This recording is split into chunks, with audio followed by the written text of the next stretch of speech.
Hello and welcome to Kolam Podu's Create, Combine and Construct series.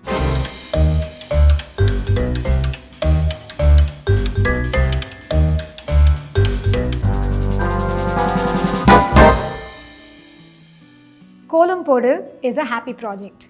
It aims to revive, demystify and educate the world about this traditional South Indian art form, which is more than just a floor art. Kolam is a way of life which has been beautifully designed by our ancestors. It's great for the body, mind and soul. Unfortunately, Kolam has been reduced to being only a daily chore, which in fact is the reason we decided to create this show. We wanted to spread the glory of this wonderful traditional art form. The American researcher called Don Norman, who is most celebrated for his user-centered design, in fact he's even authored many books, and one of his most famous books is called The Design of Everyday Things. So in that he says, for a design to be effective, it has to impact at the emotional and cognitive level. Now for this to happen, he has broken it down to 3 levels. Number 1, the visceral or the intuitive level. Number 2, the behavioral or the social level. And number 3, the reflective or the philosophical level. Pretty much sums up life, doesn't it? Isn't it interesting that a kolam greets the passerbys, the visitors, even before you do? Have you observed that smile on people's faces when they see a beautiful kolam outside somebody's home? Create, Combine and Construct is all about enhancing your creativity and problem-solving skills. Now, creativity and problem-solving basically teaches you to come up with multiple solutions for the same problem. To do this, just knowledge isn't enough. Kolam can be considered an art, a piece of decoration, an expression of celebration, a puzzle, a mind game, and meditation, yoga. Basically, it lends itself to so many interpretations. The human brain is a fascinating one. It basically operates on this principle of use it or you lose it. It needs to be in a state of perpetual readiness, or simply put, active. Today, with technology as advanced as it is, we have many ways and opportunities to keep our minds active. But if you really think about it, has all this gotten us better? Mentally, physically, emotionally? The most worrying aspect for me personally is the increasing inability to focus. So you may ask me, so how does drawing of the kolam help and how is it relevant to this discussion? Here it is. Drawing of the kolam activates multiple intelligences at the same time.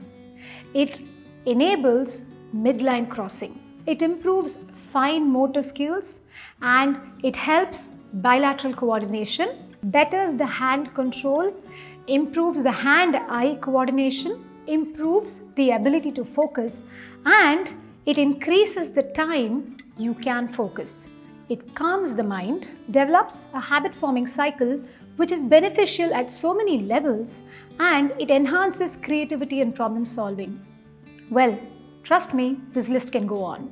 The question I constantly ask myself is, did our ancestors think about all these aspects while creating this concept of kolam, or did it just fall into place? Well, evolution has it that they identified a necessity after stumbling upon a solution, hasn't it?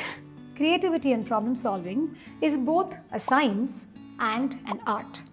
You need to go through systematic procedures and steps from identifying a problem to solving it. And remember, there are always multiple solutions. Now with kolam, there are just 3 factors: dots, lines, and gratitude.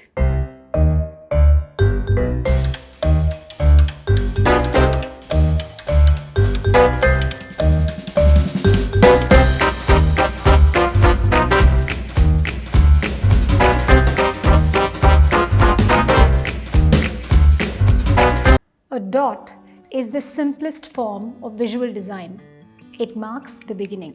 It's a point of focused attention. It has no dimension However, it anchors itself in a space and provides a reference point. They are the focal points in our composition. A line is a series of dots and it has one dimension. Lines are all about movement and direction. A line, unlike the dot, does not draw attention to itself, but it gets you to the point, in this case, the dot. Lines can connect and separate spaces and the dots. They can cross barriers, support, and protect. Are these just design elements or more? Well, my interpretation is the dot represents the circumstances and the people in your life, and the line represents how you go about life, following the rules of society and your own rules. The attitude with which you go about life pretty much sums up your approach towards your life. The art of kindness, thankfulness, appreciation, basically the grateful attitude is what gratitude is all about. Gratitude towards our ancestors, our families, our friends who mean a lot to us, to the society, to the art itself. Gratitude is a necessity. Well, the rules of this game, which is the Kolam, are very simple. Number one, it has to conform to any one form of symmetry: x-axis, y-axis,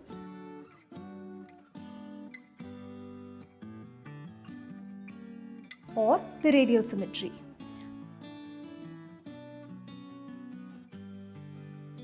Number two, the lines can cross each other just once.